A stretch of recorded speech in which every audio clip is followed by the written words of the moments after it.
Fala aí, pessoal da comunidade detectorista. Meu nome é Michael. Estou fazendo esse vídeo para poder ajudar a comunidade que eu participo, de detectoristas aqui de Curitiba, né?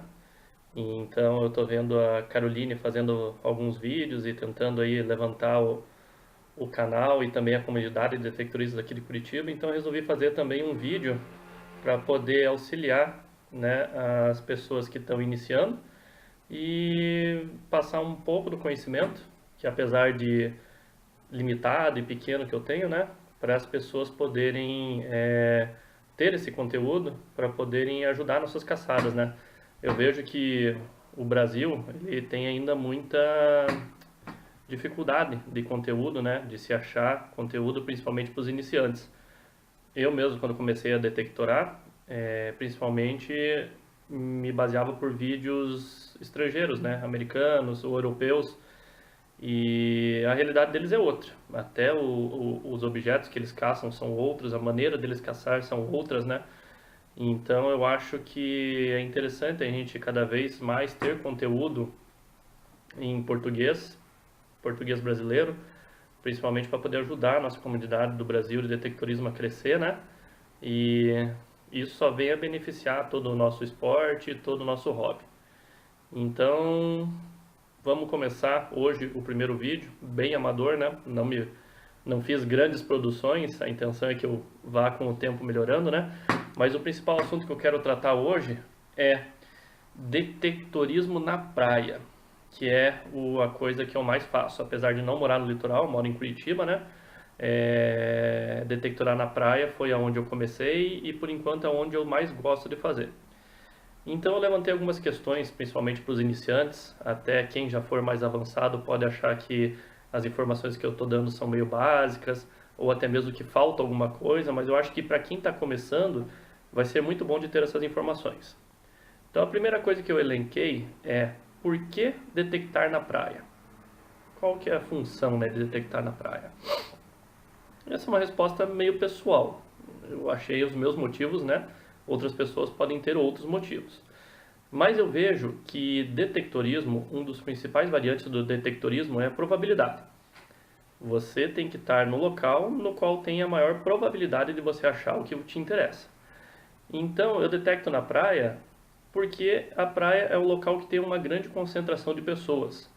As pessoas normalmente vão para a praia, né, se concentram num local relativamente pequeno, porque a faixa de areia normalmente não é muito grande, né? Então ali tem a concentração grande de pessoas e é ali que a maior quantidade dos objetos que eu tenho interesse podem ser perdidos. A segunda questão que eu acho interessante detectar na praia é o comportamento das pessoas que estão lá concentradas. Porque você pode ter um monte de pessoas concentradas num parque, só que para o detectorismo não vai ser tão interessante quanto as pessoas concentradas na praia.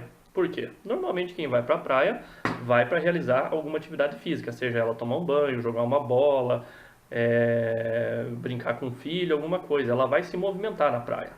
Apesar que alguns vão só para tomar cerveja, que nem o meu caso, né? Quando eu não detectava, a minha função eu ia para a praia, armava a cadeira, pegava uma cerveja e ficava tomando. Mas eu sou a exceção, né? Ou não sou a maioria.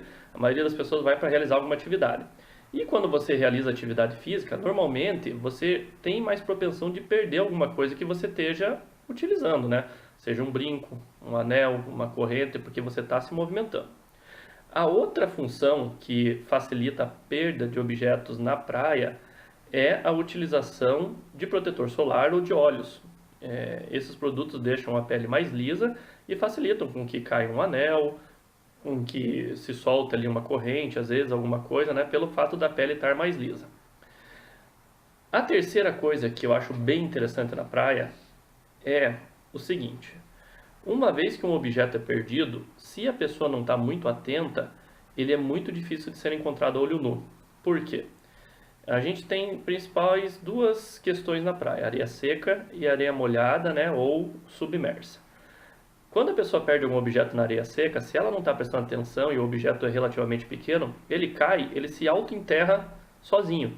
Então ele fica longe da visão. Então se a pessoa não percebeu na hora que perdeu, ela não vai mais ver que está ali o objeto, né?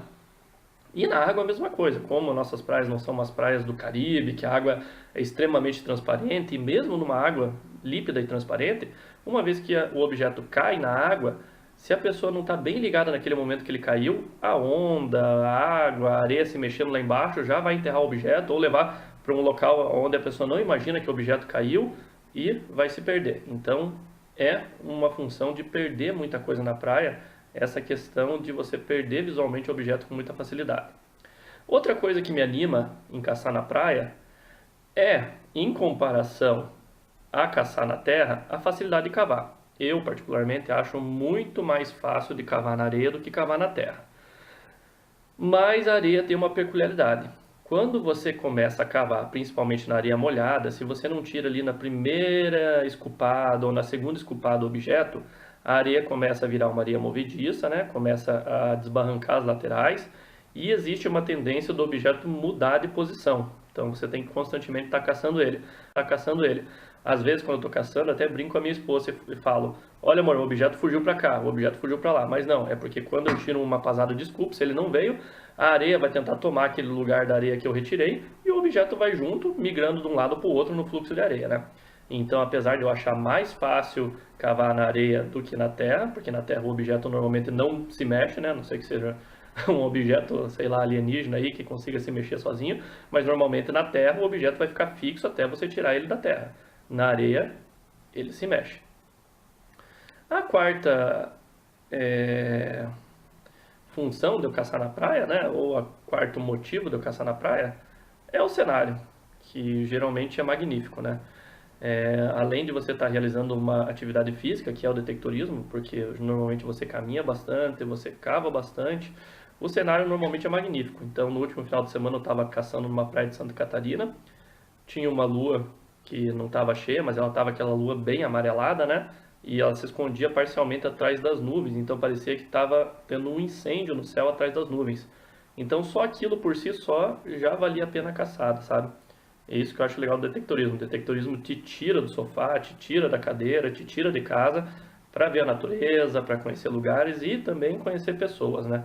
Então acho que é muito importante a gente manter essa socialidade entre as pessoas no detectorismo, porque a gente é uma comunidade relativamente pequena, no qual a gente sempre tem que se conhecer e manter esses laços de amizade para poder se divertir junto, né? Muito mais legal você divertir junto e quando tem algum sucesso você poder compartilhar com os outros, quando tem um fracasso também poder compartilhar e tirar as dúvidas, né?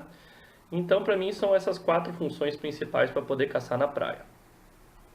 A outra questão, principalmente para os iniciantes, é como você detectar na praia, como você caçar na praia. Novamente, eu não tenho tanto conhecimento quanto a maioria das pessoas que já estão nesse hobby há mais tempo, né? Mas o pouco que eu pude perceber é que você primeiro para caçar na praia tem que selecionar aonde você vai caçar. Se é na areia seca, se é na areia molhada ou se é na submerso, embaixo da água. Você escolhendo qual meio você tem mais interesse de caçar, você vai poder escolher o tipo de detector que você quer caçar. Nós temos 2 detectores principais com relação a mecanismo de detecção, né? O tipo de mecanismo que utiliza. Os VLF e os PI. A principal diferença dos dois, basicamente falando, é o seguinte: o VLF você vai conseguir discriminar mais os objetos do seu interesse. Então, no local que você estiver caçando com o VLF, você vai poder identificar e supor qual é o objeto que está lá e decidir caçar ou não. No PI, essa discriminação dos objetos não é tão grande, ou seja, você vai considerar mais objetos de não interesse seu, ou lixos, né, como de objetos de interesse. No entanto, o PI ele tem um alcance de profundidade maior do que o VLF.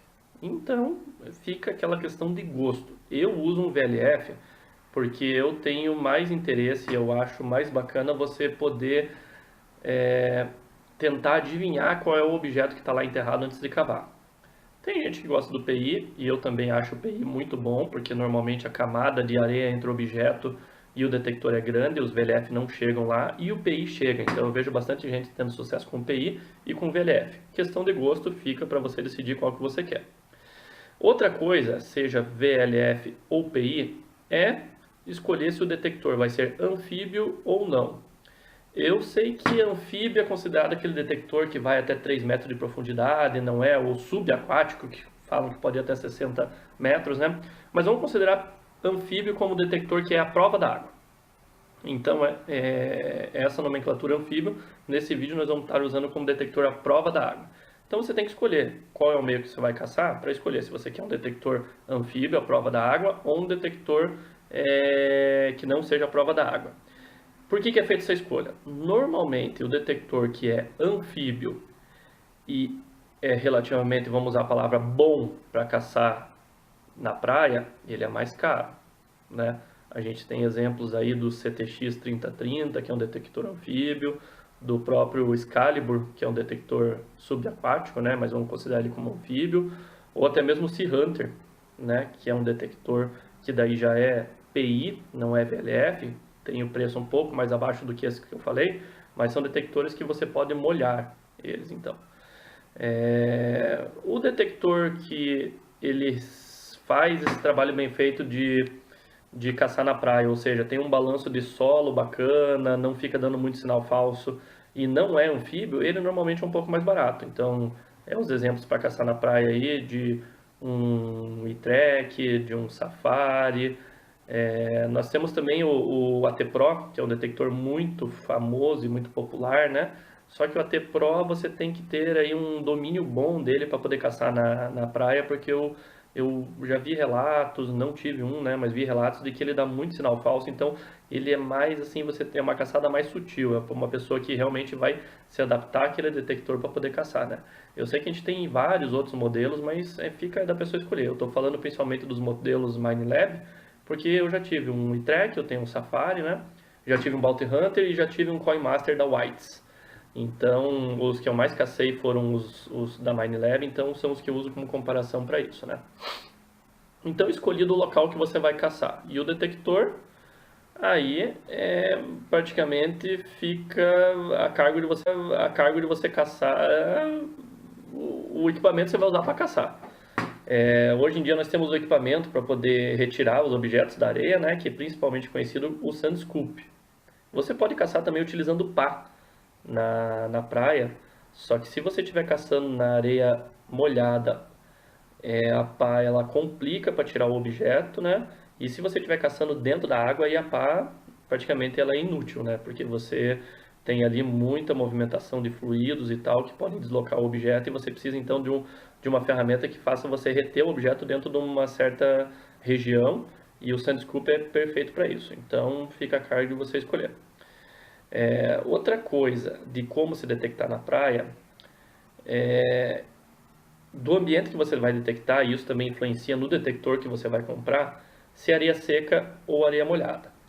A principal diferença das duas é o seguinte: na areia seca você tem mais lixo, né?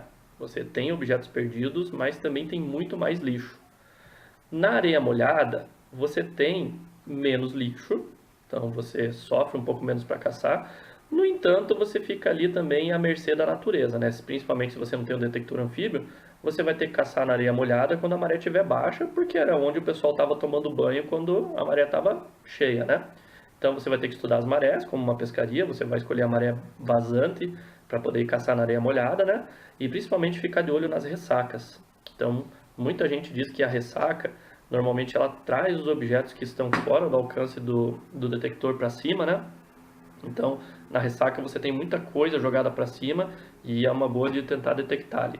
Eu detectei uma vez na ressaca e foi bom, foi legal, achei bastante coisa, né? Então, sempre ficar de olho na natureza. Já para caçar na areia seca não precisa muito da natureza, né? Você só tem que determinar os locais ali que você vai usar para pesquisa e vai atrás dos objetos que você tem interesse. Como eu falei no início do vídeo, detectar, uma das principais variáveis de detectar é a probabilidade. Então, você pode ter o melhor detector do mundo, ser o melhor detectorista do mundo, se o local não tiver objeto, você não vai achar nada. Apesar que eu conheço uns caras aí que acham objeto até onde não tem nada. Sei lá, o cara tem um pacto aí com alguém, mas o cara acha.